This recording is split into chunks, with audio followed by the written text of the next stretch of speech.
당신 아들이 맞습니다. 독일 여성이 한국 군인에게 던진 이 충격적인 한마디.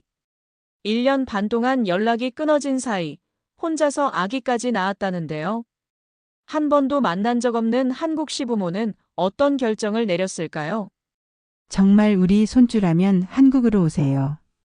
DNA 검사 결과 99.9% 일치. 군복을 입고 나타난 남자가 아기를 보고 무릎 꿇고 우는 장면. 파리 에펠탑 아래서 시작된 사랑이 한국에서 어떤 기적을 만들어냈는지. 지금부터 여러분의 마음을 뒤흔들 진짜 이야기가 시작됩니다. 저는 그날을 아직도 생생하게 기억합니다. 파리 13구 살페트리에르 병원 앞 카페에서 처음 지훈을 만났던 순간을 말이죠. 의학 교재를 펼쳐놓고 심장학 부분을 공부하던 중이었어요. 갑자기 옆 테이블에서 한국어로 뭔가 중얼거리는 소리가 들렸습니다. 고개를 들어보니 동양인 남자가 같은 교재를 보며 이마를 찌푸리고 있었죠. 혹시 도움이 필요하세요? 제가 먼저 말을 걸었어요. 지훈은 깜짝 놀라며 저를 바라봤습니다. 그 순간 제 가슴이 두근거렸어요.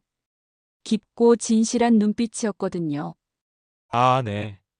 이 부분이 이해가 안 되네요. 어색한 영어였지만 진지했습니다.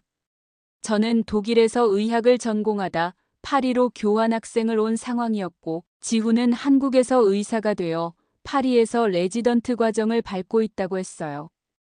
그날부터 저희 일상이 완전히 바뀌었습니다. 매일 아침 같은 카페에서 만나 함께 공부했어요.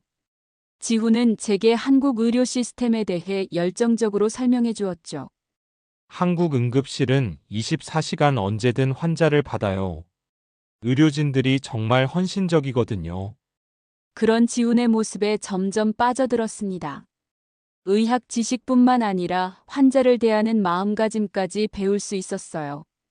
주말이면 생강을 따라 산책했습니다. 지훈이 한국 전통 의학 이야기를 해줄 때면 시간 가는 줄 몰랐어요. 어느 일요일 오후 노트르담 성당 앞에서 지훈이 갑자기 제 손을 잡았습니다. 엘리자베스, 당신과 함께 있으면 제 꿈이 더 선명해져요. 그 순간 제 마음도 확실해졌어요. 지훈을 사랑하고 있다는 것을 말이죠. 하지만 행복한 시간은 길지 않았습니다. 3개월 후 지훈이 심각한 표정으로 저를 불렀어요. 엘리자베스, 말씀드릴 게 있어요. 가슴이 철렁 내려앉았습니다. 뭔가 좋지 않은 예감이 들었거든요. 한국으로 돌아가야 해요. 군 복무를 해야 하거든요. 군 복무라니. 독일에서는 상상할 수 없는 일이었어요. 왜 의사가 되려는 사람이 군대에 가야 하는지 이해할 수 없었습니다. 얼마나 오래요? 1년 반 정도요. 그런데 연락하기 어려울 거예요. 세상이 무너지는 기분이었어요. 이제 막 꽃피운 사랑이 벌써 시험대에 올라야 한다니요. 마지막 밤 에펠탑 아래서 지훈이 떨리는 목소리로 물었습니다. 기다려 줄래요? 저는 고개를 끄덕였지만 마음 한편으론 두려웠어요. 과연 이 사랑이 긴 이별을 견딜 수 있을까요? 지훈이 떠난 지 2달이 지났습니다. 처음 한 달은 매일 이메일을 확인했어요. 혹시나 하는 마음으로 말이죠. 하지만 아무런 소식이 없었습니다. 파리의 가을이 깊어갈 무렵 저에게 이상한 변화가 생겼어요. 평소 좋아하던 커피 냄새가 구역질을 일으켰습니다. 아침마다 속이 메스꺼웠죠. 단순한 스트레스겠지. 스스로를 달랬습니다. 지훈을 그리워하는 마음이 몸까지 아프게 만드는 거라고 생각했어요. 하지만 생리가 늦어지자 불안해지기 시작했습니다. 평소 정확했던 제 몸이 이상했어요. 약국에서 임신 테스트기를 사면서 손이 떨렸습니다. 화장실에서 결과를 확인하는 순간 다리에 힘이 풀렸어요. 2줄이 선명하게 나타났습니다. 이럴 수가. 지훈과의 마지막 밤이 떠올랐어요. 에펠탑 아래서 서로를 그리워하며 나눈 뜨거운 사랑이 이런 결과를 가져올 줄은 몰랐습니다. 그때는 너무나 자연스럽고 아름다웠는데 말이죠. 산부인과를 찾았습니다. 의사는 차분한 목소리로 말했어요. 축하합니다. 임신 8주 차네요. 축하라니. 저 혼자 어떻게 이 상황을 감당해야 할까요? 지훈에게 연락할 방법도 없는데 말입니다. 집으로 돌아와 지훈이 남긴 마지막 편지를 다시 읽었어요. 당신을 사랑합니다라고 적힌 한국어 문장을 손가락으로 따라 그었습니다. 이제 저희 사이에는 새로운 생명이 자라고 있다는 걸 그는 모르겠죠. 부모님께 말해야 할까 고민했습니다. 하지만 용기가 나지 않았어요. 독일의 보수적인 부모님이 이 소식을 어떻게 받아들일지 뻔했거든요. 특히 아버지는 그래서 동양 남자를 조심하라고 했잖아라고 하실 게 뻔했습니다. 혼자 결정해야 했어요. 뱃속 아기를 어떻게 할 것인지 말이죠. 매일 밤 배에 손을 얹고 지훈을 그리워했습니다. 그와 함께 만든 소중한 생명이 제 안에서 자라고 있다는 게 신기하면서도 두려웠어요. 지훈아, 너라면 어떻게 했을까? 혼잣말을 중얼거렸습니다. 그가 환자들을 대하던 따뜻한 모습이 떠올랐어요. 생명을 소중히 여기던 그의 마음을 생각하니 답이 나왔습니다. 아기를 낳기로 결심했어요. 비록 혼자지만 지훈과의 사랑의 결실을 포기할 수는 없었거든요. 학업을 중단하고 경제적 어려움을 감당해야 하지만 후회하지 않으려 했습니다. 그날 밤 처음으로 뱃속 아기에게 말을 걸었어요. 안녕, 작은 생명아.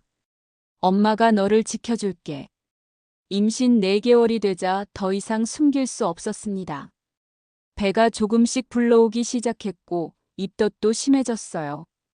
무엇보다 지훈의 가족에게는 알려야 한다고 생각했습니다. 지훈이 남겨둔 연락처를 찾아 떨리는 손으로 국제전화를 걸었어요. 한국어를 전혀 모르는 저에게는 너무나 어려운 일이었죠. 여보세요? 중년 여성의 목소리가 들렸습니다. 지훈의 어머니 최은숙 선생님이었어요. 안녕하세요. 저는 엘리자베스입니다. 지훈과 파리에서. 어머니는 깜짝 놀라셨습니다. 영어로 대화하시면서 지훈이 저에 대해 이야기했었다고 하셨어요. 하지만 제가 임신했다는 소식을 전하자 전화기 너머가 조용해졌습니다. 정말이에요. 목소리가 떨리고 계셨어요. 저도 눈물이 났습니다. 지훈과의 마지막 밤, 서로를 사랑한다고 속삭이며 나눈 그 순간들이 이런 결과를 가져올 줄 몰랐거든요. 한국에서는 큰 소동이 벌어졌나 봅니다. 며칠 후 지훈의 아버지 박영호 선생님께서 직접 전화를 주셨어요. 아가씨, 우리 지훈이와 정말 그런 사이였나요? 단도직입적인 질문이었습니다. 저는 솔직하게 대답했어요. 저희가 어떻게 만났고 얼마나 사랑했는지 말이죠. 아이가 정말 우리 지훈이 아이인지 확실한가요? 그 질문에 마음이 무너졌습니다. 하지만 이해할 수 있었어요. 갑작스러운 소식에 놀라실 만했죠. 독일 가족들의 반응은 더 심각했습니다. 오빠 루카스가 파리로 달려왔어요. 엘리자베스, 정신이 나갔어? 그 동양 남자가 정말 책임질 거라고 생각해? 루카스는 화가 나 있었습니다. 변호사인 그는 현실적으로 생각했어요. DNA 검사를 해야 해. 확실하지도 않은 아이 때문에 내 인생을 망칠 순 없어. 가슴이 아팠습니다. 지훈과 나눈 순수한 사랑이 이렇게 의심받아야 한다니요. 하지만 저는 확신했어요. 이 아이는 분명 지훈의 아이라고 말이죠. 부모님께 알린 날은 더 끔찍했습니다. 아버지는 분노하셨고 어머니는 울음을 터뜨리셨어요. 그래서 내가 동양 남자들 조심하라고 했잖아. 아버지의 말씀에 마음이 찢어졌습니다. 하지만 저는 포기하지 않았어요. 지훈과의 사랑이 진실했다는 걸 증명하고 싶었거든요. 놀랍게도 한국에서 연락이 왔습니다. 지훈의 어머니께서 다시 전화를 주신 거예요. 엘리자베스, 우리가 상의했는데요. 정말 우리 손주가 맞다면 책임져야죠. 그 말씀에 눈물이 핑 돌았습니다. 의심하시면서도 책임을 지려는 한국 가족의 마음이 느껴졌어요. 아이를 낳으면 DNA 검사를 하고 지훈이 아이가 맞다면 한국으로 오세요. 우리가 돌봐드릴게요. 세상에 이런 일이. 멀리서도 가족의 책임을 다하려는 그들의 모습에 감동받았습니다. 지훈이 왜 그렇게 가족을 사랑했는지 알 것 같았어요. 아기가 태어난 순간 세상이 달라졌습니다. 작고 빨간 얼굴을 한 아이를 품에 안았을 때 지훈이 그리워서 눈물이 났어요. 이 아이가 바로 저희의 사랑이 만든 기적이었으니까요. DNA 검사 결과는 확실했습니다. 99.9% 일치. 이 아이는 분명 지훈의 아들이었어요. 한국에서 연락이 왔을 때 지훈의 어머니는 울음 섞인 목소리로 말씀하셨습니다. 우리 손주 맞네요. 이제 한국으로 오세요. 생후 3개월 된 아기와 함께 인천공항에 도착했을 때 다리가 떨렸어요. 낯선 나라, 모르는 언어, 그리고 처음 만나는 시부모님. 모든 게 두려웠습니다. 공항에서 박영호, 최은숙 부부를 만났어요. 사진으로만 봤던 분들을 직접 보니 더 긴장됐습니다. 시아버지는 엄하고 조심스러운 표정이셨고, 시어머니는 우리를 향해 조심스럽게 다가오셨어요. 엘리자베스. 시어머니께서 저를 부르시며 아기를 내려다보셨습니다. 그 순간 시어머니 눈에 눈물이 고였어요. 지훈이를 닮았네요. 목소리가 떨리고 계셨습니다. 아기를 조심스럽게 안아보시더니 갑자기 저를 끌어안으셨어요. 그 따뜻한 포옹에 지금까지 참았던 눈물이 터져나왔습니다. 시댁은 서울 강남에 있는 아파트였어요. 들어가자마자 깜짝 놀랐습니다. 제 방과 아기 방이 따로 준비되어 있었거든요. 아기 침대부터 기저귀, 분유까지 모든 게 갖춰져 있었어요. 이 모든 걸 언제 준비하셨어요? 제가 물었을 때 시어머니는 수줍게 웃으셨습니다. 손주 올 준비는 미리 해야죠. 한국의 산후조리 문화는 정말 놀라웠습니다. 시어머니는 매일 미역국을 끓여주셨어요. 제가 뭘 하려고 하면 막으시며 쉬라고 하셨죠. 산모는 절대 찬 건 먹으면 안 돼요. 몸조리 잘해야 해요. 독일에서는 출산 후 바로 일상으로 돌아가는데 한국에서는 한 달 동안 푹 쉬게 해주시는 거였어요. 매일 따뜻한 음식을 챙겨주시고 아기 돌봄까지 도와주셨습니다. 어느 날 시어머니께서 예쁜 상자를 가져오셨어요. 열어보니 작은 한복이 들어있었습니다. 첫 손주 한복이에요. 지훈이도 이거 입고 100일 사진 찍었거든요. 한복을 입은 아기가 너무 귀여웠어요. 지훈을 쏙 빼닮은 얼굴에 전통 옷을 입히니 정말 한국 아기 같았습니다. 시아버지도 처음엔 조심스러워 하셨지만 점점 마음을 열어주셨어요. 아기가 울면 달래주시고 기저귀까지 갈아주시더라고요. 우리 손주 참 예쁘다. 시아버지가 아기를 안고 웃으시는 모습을 보며 가슴이 뭉클했습니다. 가장 감동적인 순간은 100일 잔치 날이었어요. 시어머니께서 아기를 안고 정말 행복해 하셨거든요. 우리 진짜 손주야. 할머니가 평생 사랑해줄게. 그 말씀을 들으며 저도 이제 진짜 이 가족의 일원이 된 것 같았습니다. 아기가 생후 6개월이 되던 어느 날 시어머니께서 조심스럽게 말씀하셨습니다. 엘리자베스, 지훈이를 만나러 가볼까요? 가슴이 뛰었어요. 1년 반 만에 지훈을 다시 볼 수 있다는 건가요? 동시에 두렵기도 했습니다. 그가 저와 아기를 어떻게 받아들일지 모르겠거든요. 경기도에 있는 부대까지 가는 길, 아기를 안고 있는 손이 계속 떨렸어요. 지훈은 아직 아기가 태어났다는 소식조차 모르는 상황이었습니다. 시부모님께서 깜짝 놀라게 해주고 싶다고 하셨거든요. 면회실 앞에서 기다리는 동안 심장이 터질 것 같았습니다. 아기는 제 품에서 평화롭게 잠들어 있었어요. 지훈과 똑 닮은 얼굴을 보며 용기를 냈습니다. 지훈 박지훈. 면회 호명이 들렸을 때 온몸이 굳었어요. 곧 문이 열리더니 군복을 입은 남자가 나타났습니다. 지훈이었어요. 1년 반 전보다 훨씬 남자다워진 모습이었습니다. 짧게 깎은 머리에 군복이 잘 어울렸어요. 하지만 표정은 완전히 굳어 있었죠. 지훈은 저를 보고 멈춰 섰습니다. 그리고 제 품에 안긴 아기를 발견했어요. 엘리자베스?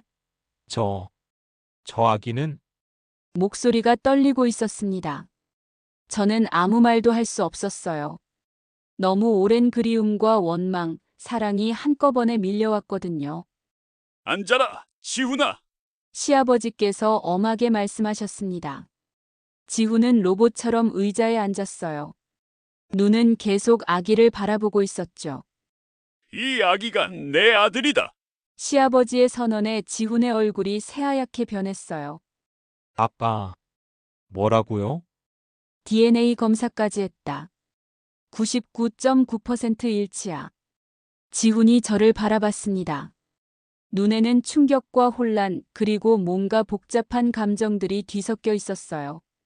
엘리자베스. 정말 내 아이인가요? 그 질문에 마음이 아팠습니다. 1년 반 동안 혼자서 모든 걸 견뎌온 저에게 확인을 요구하다니요. 당신 아들이에요. 제 목소리가 차갑게 나왔어요. 억울했거든요. 파리에서 나눈 그 뜨거운 사랑을 벌써 잊었나 싶어서요. 지훈이 갑자기 자리에서 일어나더니 무릎을 꿇었습니다. 면회실 바닥에 무릎을 꿇고 절을 하는 거였어요. 미안해요. 정말 미안해요. 군복 입은 남자가 우는 모습을 본 건 처음이었어요. 지훈의 어깨가 흔들리고 있었죠. 연락도 못하고 당신 혼자 이 모든 걸 견뎌내게 해서 눈물이 뚝뚝 떨어졌습니다. 그 모습을 보니 제 마음도 무너졌어요. 그동안 쌓인 원망이 조금씩 녹아내리기 시작했거든요. 아이를 한번 안아봐도 될까요? 떨리는 목소리로 부탁했어요. 저는 아기를 조심스럽게 건네주었습니다. 지훈이 아기를 품에 안는 순간 완전히 무너졌어요. 큰 소리로 울기 시작했죠. 네, 내 아들이구나. 아기를 꼭 안고 오열하는 지훈을 보며 저도 눈물을 참을 수 없었습니다. 이 순간을 위해 1년 반을 기다렸구나 싶었어요. 지훈이 제대하던 날, 온 가족이 부대 앞에 나갔습니다. 아기는 이제 돌이 다 되어가는 통통한 모습이었어요. 지훈을 보자 처음엔 낯설어했지만 금세 아빠 품에 안겼죠. 이제 정말 가족이구나. 지훈이 저와 아기를 번갈아 바라보며 말했어요. 그 눈에는 1년 반 전 파리에서 봤던 따뜻함이 되돌아와 있었습니다. 집으로 돌아와서 가장 먼저 한 일은 돌잔치 준비였어요. 시어머니께서 정성스럽게 준비해 주셨죠. 첫 손주 돌잔치는 제대로 해야 해요. 한국 전통 돌상이 얼마나 화려한지 몰랐어요. 과일, 떡, 실, 붓, 연필, 돈까지 의미 있는 물건들이 가득 차려졌습니다. 독일에서는 상상할 수 없는 풍경이었어요. 하지만 기쁨도 잠시, 독일에서 오빠 루카스가 왔습니다. 돌잔치에 참석하겠다며 갑자기 날아온 거였어요. 표정부터 심상치 않았죠. 엘리자베스, 정신 차려. 내 인생은 끝났어. 루카스는 만나자마자 독서를 퍼부었습니다. 지훈과 시부모님 앞에서도 거침없었어요. 이 남자가 정말 책임질 것 같아? 군대까지 갔다 온 사람이 이제 와서 사랑한다고? 가슴이 아팠습니다. 오빠의 걱정은 이해하지만 너무 심했어요. 돌잔치 날 집에는 친척들이 가득 모였습니다. 처음 보는 분들이 대부분이었지만 모두 따뜻하게 맞아주셨어요. 손주 참 예쁘게 생겼네. 아빠 닮았어, 아빠 닮았어. 사람들의 축복 속에서 드디어 돌잡이가 시작됐습니다. 아기는 돌상 앞에서 호기심 가득한 눈으로 물건들을 바라봤어요. 처음에는 실을 만졌습니다. 시어머니께서 웃으시며 말씀하셨어요. 장수하겠네. 그 다음에는 떡을 집었죠. 사람들이 박수를 쳤습니다. 마지막에 아기가 손을 뻗은 것은 연필이었어요. 학자가 될 아이야. 온 집안이 환호성으로 가득했습니다. 지훈이 저를 꼭 안으며 속삭였어요. 우리 아들 공부 잘하겠네. 그 순간 루카스의 표정이 조금 누그러졌어요. 한국 가족들이 진심으로 저희를 받아들이는 모습을 본 거죠. 몇 주 후, 지훈과 저는 조용한 결혼식을 올렸습니다. 한복을 입고 전통 예식을 치르는 게 꿈 같았어요. 시부모님께 큰절을 올릴 때 눈물이 났습니다. 이제 정말 우리 딸이네. 시어머니께서 제 손을 꼭 잡으시며 말씀하셨어요. 독일을 떠나 한국까지 와서 이런 가족을 만나게 될 줄 몰랐습니다. 루카스도 결혼식 전날 저에게 사과했어요. 미안해, 엘리자베스. 내가 정말 좋은 가족을 만난 것 같아. 며칠간 한국에 머물며 돌잔치와 결혼식을 지켜본 오빠의 마음이 변한 거였죠. 신혼여행은 제주도로 갔습니다. 아기와 함께 가는 특별한 여행이었어요.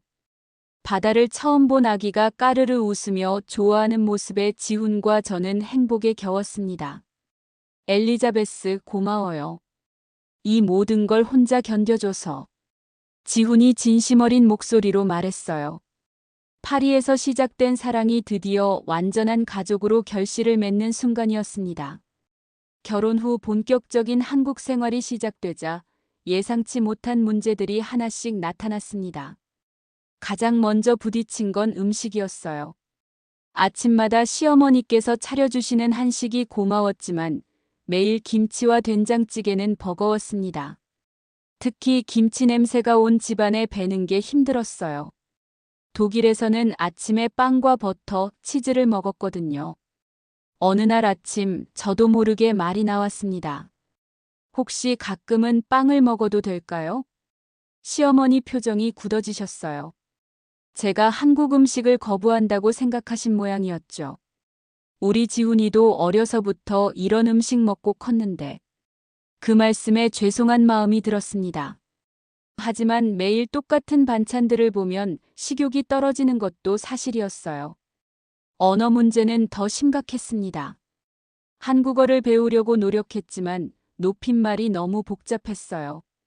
시부모님께 어떻게 말해야 할지 항상 조심스러웠죠. 마트에서 장을 볼 때도 어려움이 많았습니다. 물건 이름을 몰라서 한참 헤매는 경우가 다반사였어요. 점원에게 영어로 물어봐도 대부분 못 알아들으셨죠. 지훈과의 갈등도 시작됐습니다. 제가 독일식으로 아기를 키우려고 하면 지훈은 한국식을 고집했어요. 독일에서는 아기가 울어도 바로 안아주지 않아요. 독립심을 기르는 거죠. 한국에서는 아기가 울면 바로 달래줘야 해요. 정서 발달에 좋거든요. 이런 작은 차이들이 쌓이다 보니 스트레스가 됐습니다. 생활 습관도 달랐어요. 독일에서는 개인의 시간과 공간을 중요하게 생각하는데 한국에서는 가족이 함께하는 시간을 더 소중히 여기시더라고요. 제가 혼자 산책을 나가려고 하면 시어머니께서 걱정하셨어요. 어디가? 같이 가요.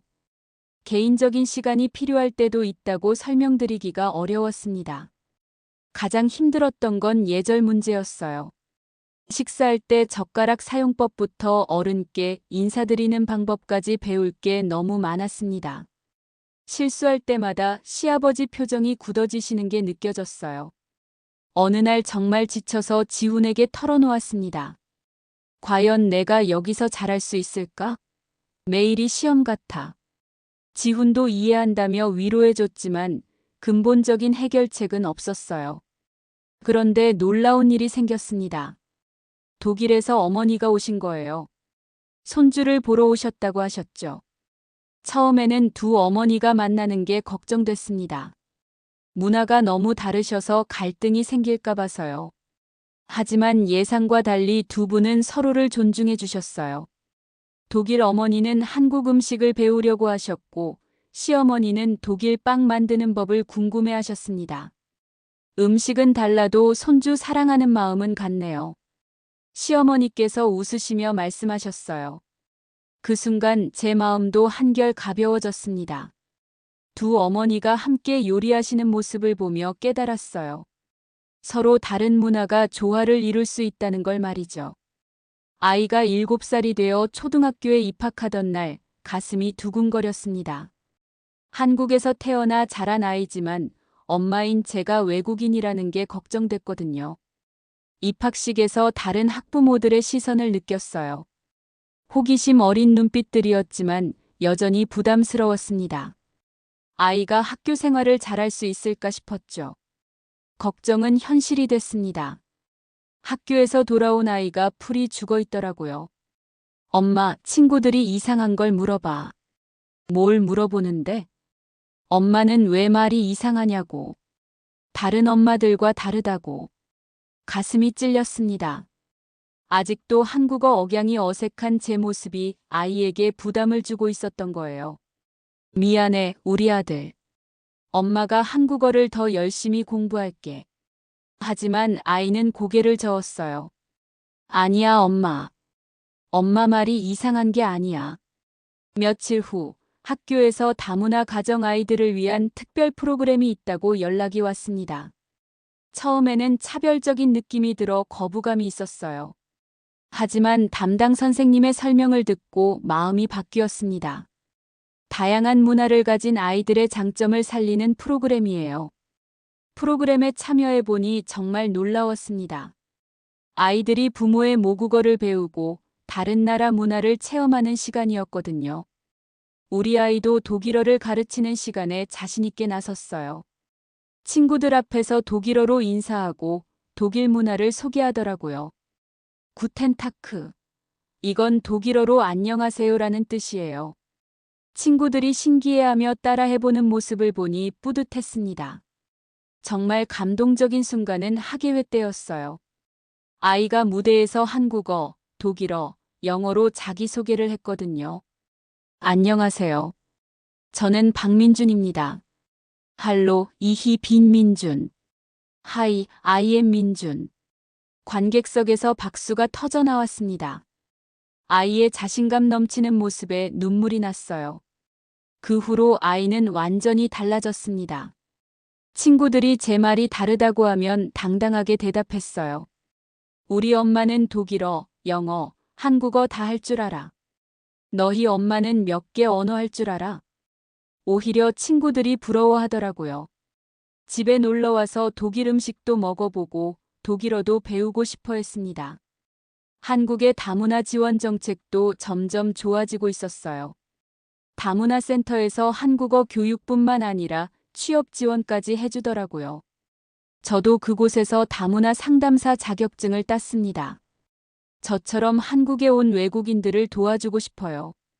같은 경험을 한 사람으로서 다른 다문화 가족들에게 도움이 되고 싶었거든요. 지훈도 국제진료센터에서 일하며 외국인 환자들을 돌보고 있어요. 파리에서 만난 우리의 사랑이 이렇게 많은 사람들에게 도움이 되는 일로 이어질 줄 몰랐습니다. 아이는 이제 꿈이 생겼어요. 외교관이 되어 여러 나라 사람들을 도와주고 싶다고 하더라고요. 엄마처럼 다른 나라에서 온 사람들을 도와주고 싶어. 그 말을 들으며 깨달았습니다. 가족은 혈연이 아니라 사랑으로 완성된다는 것을 말이죠.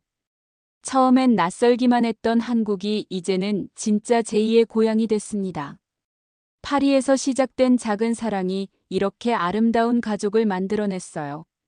다문화 가정이라는 게 때로는 어려움도 있지만 더 큰 가능성과 희망이 있다고 믿습니다. 서로 다른 문화가 만나 더 풍성해지는 것처럼 말이죠. 그렇습니다. 진짜 가족은 혈연으로만 만들어지는 게 아니라는 걸 이 이야기가 보여주고 있습니다. 한국의 따뜻한 정, 책임을 다하는 어른들의 모습, 그리고 사랑으로 하나 되는 가족. 엘리자베스처럼 낯선 땅에서 새로운 가족을 만들어가는 모든 분들께 박수를 보냅니다. 때로는 언어가 달라도 문화가 달라도 진실한 마음 하나면 충분하다는 걸 느끼게 해주는 이야기였습니다. 여러분은 어떻게 생각하시나요? 우리나라 다문화 지원 정책이 더 확대되어야 한다고 생각하신다면 따뜻한 한국을, 지금도 충분하다고 생각하신다면 든든한 한국을 댓글로 달아주세요. 여러분도 주변에 이런 다문화 가족이 있다면 따뜻한 관심과 사랑을 보내주시기 바랍니다. 그들도 우리와 똑같이 이 땅에서 꿈을 키우며 살아가는 소중한 이웃이니까요. 오늘도 어딘가에서 사랑으로 가족을 일궈가는 모든 분들께 응원을 보내며 이 감동적인 이야기가 여러분 마음에도 따뜻함을 전해드렸기를 바랍니다. 영상이 도움이 되셨다면 구독과 좋아요 꼭 눌러주세요. 앞으로도 여러분의 마음을 울리는 진짜 이야기들로 찾아뵙겠습니다. 시청해주셔서 감사합니다. 저는 감동 편의점 작가 현아였습니다.